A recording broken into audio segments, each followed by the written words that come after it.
Okay, YouTubers.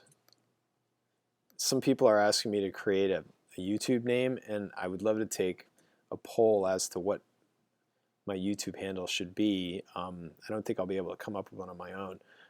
Let's just say that you guys have now a stock, and you also have the main, which is called the Brain Center, but very soon we'll need to define a buyer, and then after that, transactions and portfolios. But why don't we focus upon the buyer right now, and why don't we try to create a budget for that buyer? So let's go ahead back in here. Now, we're having success in creating that stock, and maybe what we do is we have the ability to print the price and the quantity. That's great. So instead of running these right here, we can just say, let's see, L dot print price, IPO, and quantity. And maybe we can add something that says, we can say IPO quantity. And now why don't we talk about the industry?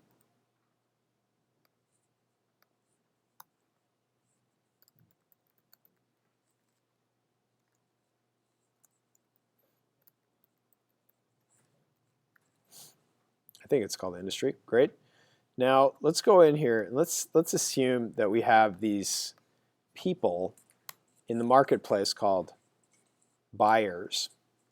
And frankly, a buyer becomes a seller in a heartbeat, especially on real electronic exchanges. But if we wanted to create a new buyer, this would be the way that we would create it. And I'll let you guys go into more depth as to how that buyer should be, but I would think let's create a new class called buyer. And let's go the inherited constructor, it'd be fine.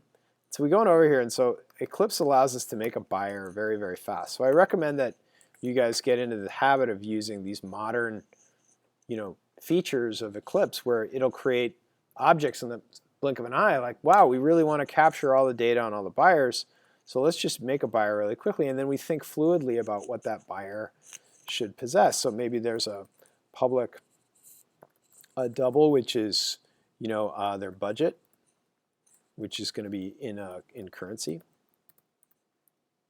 and maybe there's a public, or there could be a private. I recommend you just make all your stuff public for now.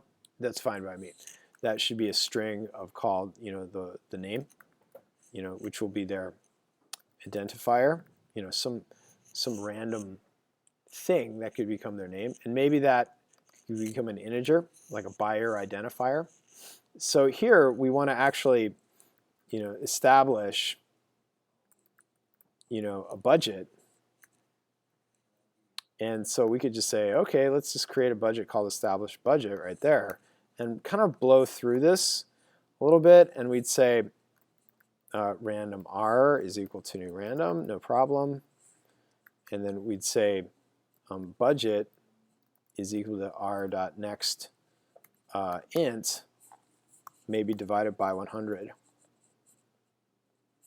And why don't we create another one, which is establish the buyer name. Now these need to be done during the constructor, which is really responsible for the setup of every buyer that's inside of our system. And there could be hundreds of thousands of buyers, or even millions of buyers for our 6,000 stocks. So we'll say change to create method, establish buyer name. And why don't we say that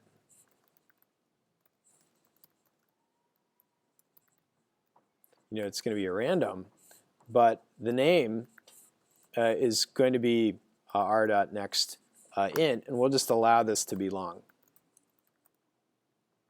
and at least semi-unique.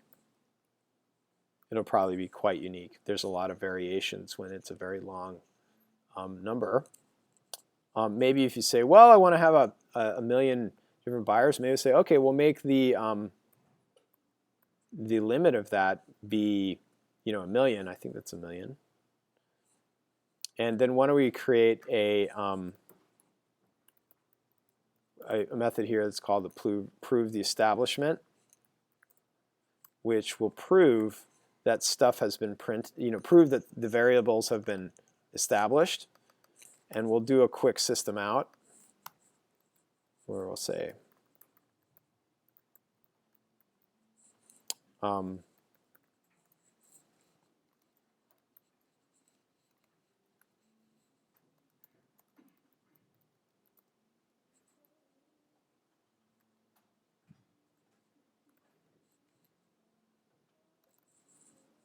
that's going to be the budget.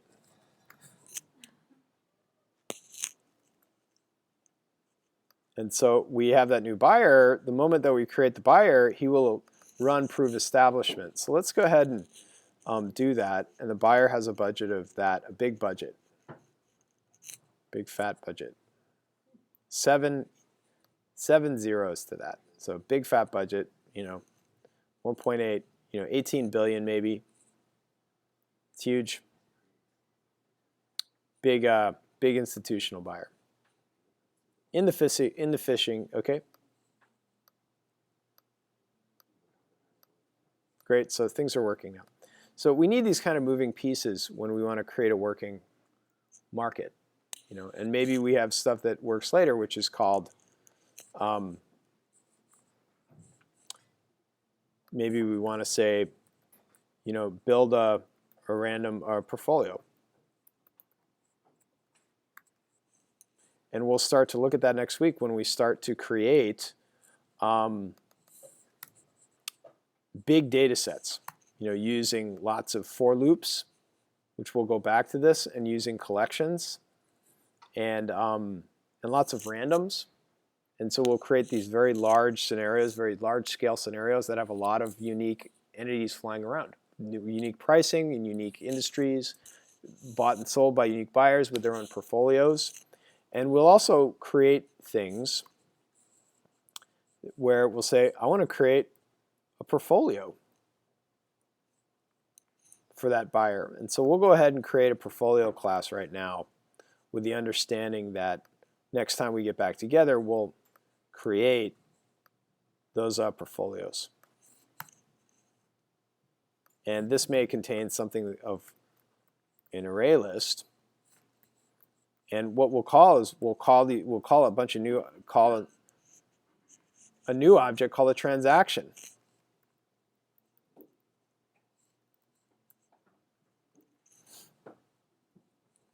And so we'll inherit, first we'll create the interface, sorry about that. We'll create a new class called transaction. And a transaction is just an instance where a stock is bought.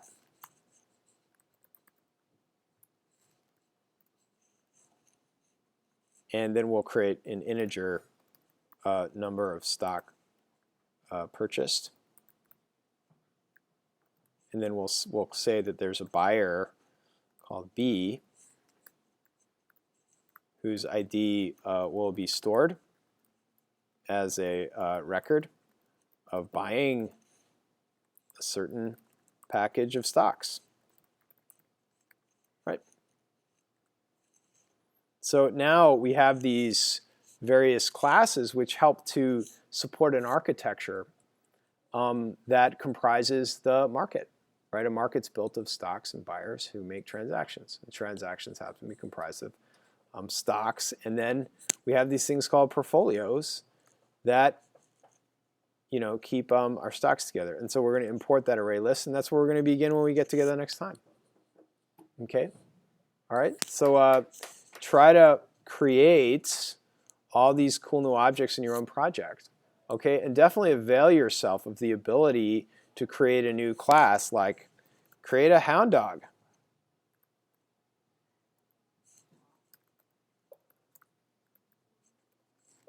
Create a hound dog, for goodness sake. Everybody's got to create a hound dog. And, futz around with that a little bit. Set up some data in there and remind me to delete it. So, well, let's try not to deploy a stock market with a hound dog at the center of it. And it's not Silicon Valley. There aren't dogs walking around the stock market. You know, so yeah, do that for next time. And find out a cool code name for me too.